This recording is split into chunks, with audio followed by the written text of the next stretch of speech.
plus.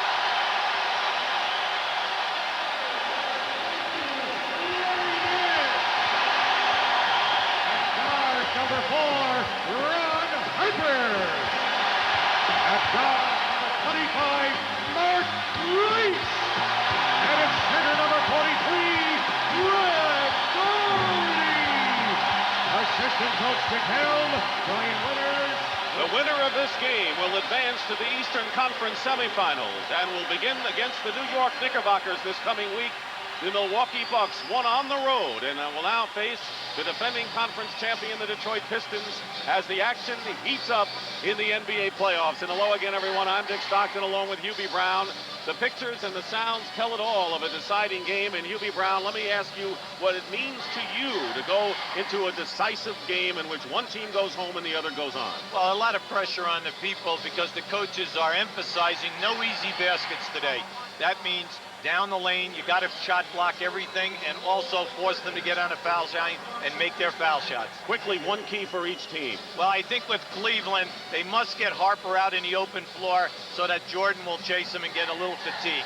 With Chicago, Hodges and Pippen, three-point range so that the other people can work in the painted area. Our third member of our team is James Brown. JB, let's go to you now. All right, Dick, as far as injuries are concerned with both teams, not a factor at all. Chicago's trainer said the team is completely healthy.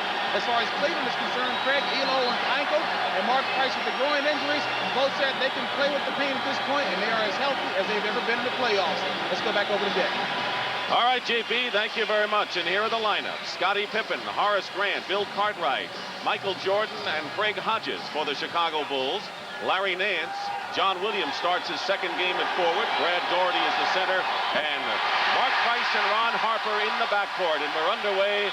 Cleveland has it. The officials working today, three highly experienced officials, Jack Madden, Jake O'Donnell, and Hugh Evans. I look to go to Daugherty. They must get him going early in the ball game. Not only is he a premier scorer, but he's also their best passer. John Williams. This is the first shot of the game, and Price keeps it alive. Continuing the trend of Game 4, Cleveland getting just about all the loose balls. Ron Harper.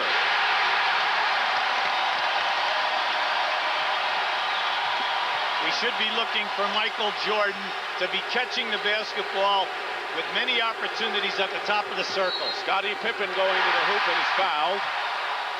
This is the way the series has gone. Only 3 points separate the two clubs.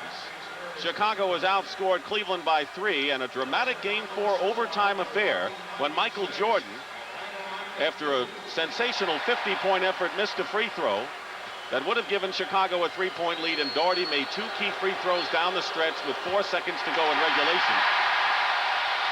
And Cleveland won in overtime. Doug Collins telling his man Pippen to settle down.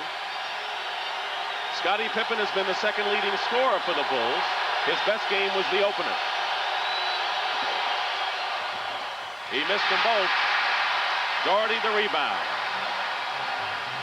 Long pass to Nance, who got hot the last 2 games against the Chicago Bulls, and illegal defense called against the Bulls.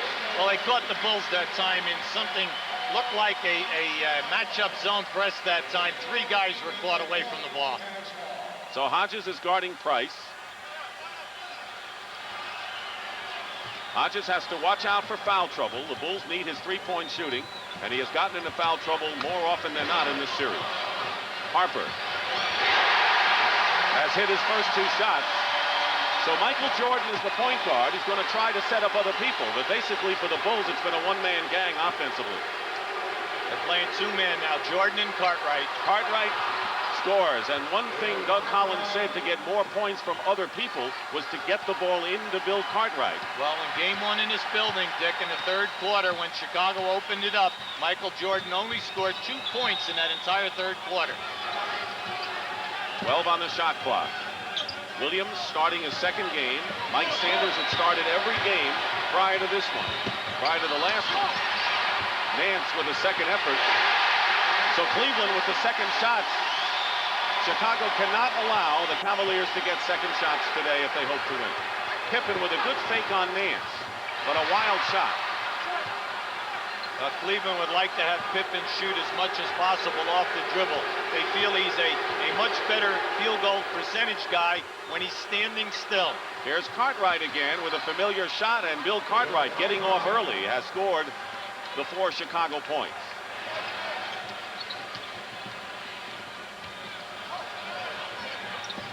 Nance working against Pippen.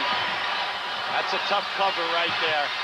Rebound by Grant, out ahead, an easy 2 points for Craig Hodges. But you're right, Hubie Brown, because one advantage that Lenny Wilkens feels he has is Nance against Scottie Pippen, and that's the big switch by Willie Williams in there. Pippen has to guard Nance. Well, he likes Nance as one of his primetime scorers, but also because if you just in that last possession, Nance gets on the offensive board, and Pippen has done a poor job in the series in keeping this man out of it. A turnover, an errant pass by Williams, and now Chicago with a 6-6 game and a foul called against the Cavaliers. It'll be their second, and a foul against Mark Price. Well, here's a guy who has been courageous here. He has had a groin injury, did not play in the first game of the series, and has not shot well until the last half of the last game, and then he started to get hot.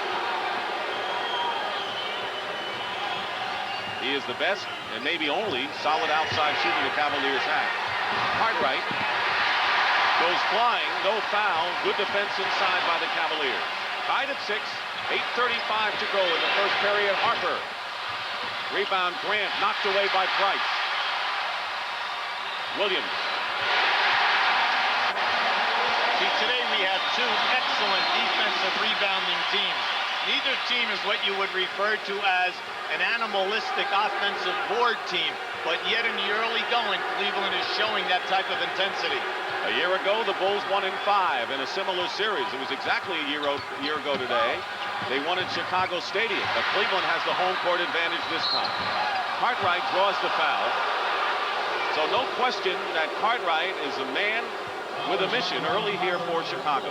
Well, this is going to be a Brahma bullfight for the entire 48 minutes. Gardy and Cartwright down inside. Both of them are wide bodies, and they do have that little jump hook either way, and a good drop step power moves to the basket. Foul is on Ron Harper. Bill Cartwright has made a living in his career by going to the free throw line, averaging more than 10 free throws a game. Not so this season. He hasn't gotten the shots or the free throws as he has in the past. Well, it's difficult to do if you only get 8 shot opportunities during the course of the year. He's accustomed to, when he was in New York for the 6 or 7 years, of getting that 15 to 16 shot opportunities. And the coach got him the ball. The coach is my partner. No, Red Holzman did a very good job. Pass is deflected. Cavaliers having a lot of trouble getting that entry pass in, and Grant follows Jordan.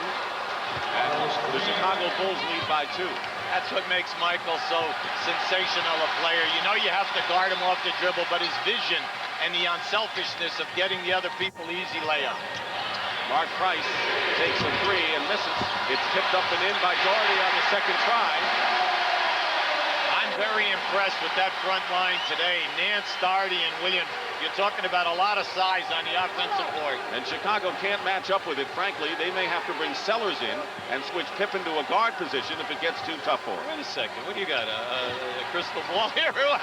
Horace Grant misses in the rebound by Williams. Nearly 5 minutes gone by. Ron Harper, who's hot early, misses. Here's Williams, and he's fouled. The story for Cleveland has been second shots and making the most of them, and a timeout is called.